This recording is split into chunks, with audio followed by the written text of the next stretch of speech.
नमस्ते दोस्तों। चलिए आज ना हम सब मिलकर पैसे और हमारे सपनों के बारे में कुछ हल्की फुल्की प्यारी सी बातें करते हैं। तो दोस्तों चलिए साथ मिलकर जरा इस बारे में सोचते हैं, क्या सच में पैसा ही खुशी की असली चाबी है? आराम से सोचिए, ये कोई लेक्चर नहीं है, बस एक दिल से दिल की बात है।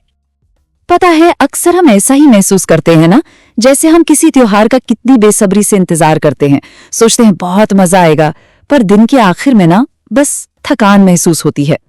कुछ वैसा ही होता है जब ज्यादा पैसा तो आ जाता है पर मन की शांति नहीं मिलती, एक अजीब सी निराशा होती है। तो चलिए अब ना पैसे को देखने का एक बहुत ही सरल सा नजरिया समझते हैं। ये नई सोच हमें क्या सिखाती है कि पैसा हमारी जिंदगी का मालिक नहीं बल्कि एक मददगार है। ये सिर्फ एक टूल है, एक साधन जो हमारी जिंदगी को सहारा देता है। अच्छा, तो अब इस बात को ना कुछ छोटे छोटे असली जिंदगी के उदाहरणों से समझते हैं। कल्पना कीजिए कि हमारे सामने दो रास्ते हैं। चलिए इन रास्तों पर चलकर देखते हैं। तो पहले रास्ते पर है राहुल, एक शांत स्टूडेंट, और दूसरे पर है आशा, जो हमेशा थोड़ी चिंतित रहती है। देखिए, राहुल ना ज्ञान के लिए पढ़ता है। अगर उसके नंबर कम भी आ जाएं, तो वो शांति से सोचता है कि अगली बार और मेहनत करूंगा। वहीं आशा को लगता है कि सिर्फ टॉप रैंक लाने से ही खुशी मिलेगी, और अगर उसके नंबर कम आ जाते हैं तो उसे लगता है जैसे वो फेल हो गई, जैसे सब कुछ खत्म हो गया।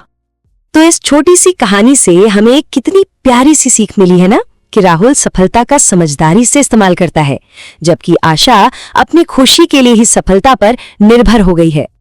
अब चलिए ऑफिस चलते हैं और मिलते हैं अरविंद और मनोज से। देखिए दोनों की सैलरी बढ़ी।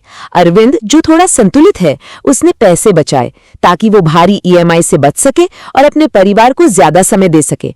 लेकिन मनोज, उसे लगा कि सैलरी बढ़ी है तो बड़ा घर लेना ही पड़ेगा।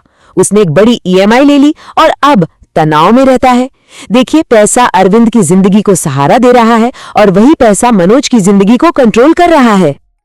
तो यहाँ सबसे जरूरी बात क्या है कि अरविंद पैसे को कंट्रोल करता है, जबकि पैसा मनोज को कंट्रोल कर रहा है। हमें हमेशा पैसे का मालिक बनना है, गुलाम नहीं। और अब हमारी आखिरी कहानी, दो बिजनेस ओनर्स की।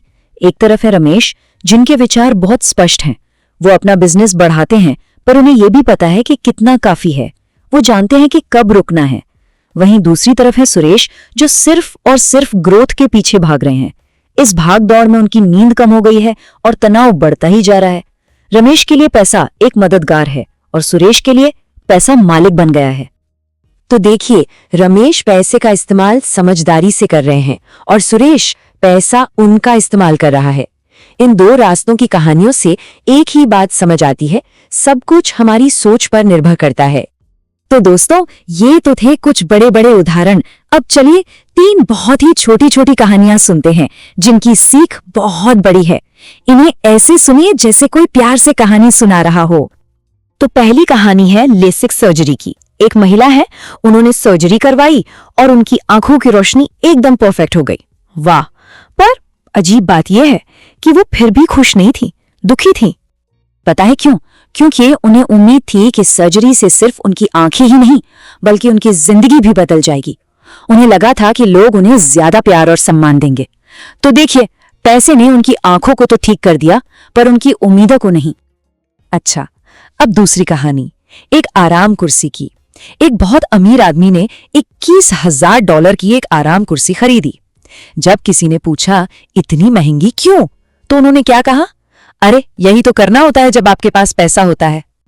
तो इससे हमें क्या सीख मिलती है? यही कि जब हमारे अपने मन में स्पष्टता नहीं होती ना, तो समाज ही तय करता है कि हम अपना पैसा कैसे खर्च करें। और अब तीसरी कहानी, फोन ईएमआई की कहानी। ये तो शायद हम सबकी कहानी है। रिश्तेदारों को दिखाने के लिए एक महंगा फोन खरीद लिया। एक हफ्ते तक तो बहुत खुशी महसूस हुई है ना, पर उसके बाद 2 साल तक ईएमआई भरने का तनाव, मतलब एक हफ्ते की खुशी के लिए 2 साल का स्ट्रेस। तो ये थी हमारी छोटी छोटी कहानियां।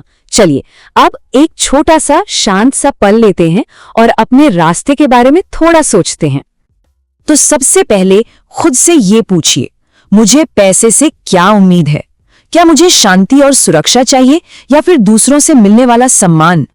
अब एक और सवाल, क्या हम पैसे का इस्तेमाल अपनी जिंदगी को बेहतर बनाने के लिए कर रहे हैं या सिर्फ दिखावे के लिए, अपने आराम के लिए या दूसरों को इम्प्रेस करने के लिए? और हाँ, एक आखिरी बहुत ही सरल सा सवाल, पैसे के अलावा वो कौन सी चीज है जो हमें सच में खुश करती है?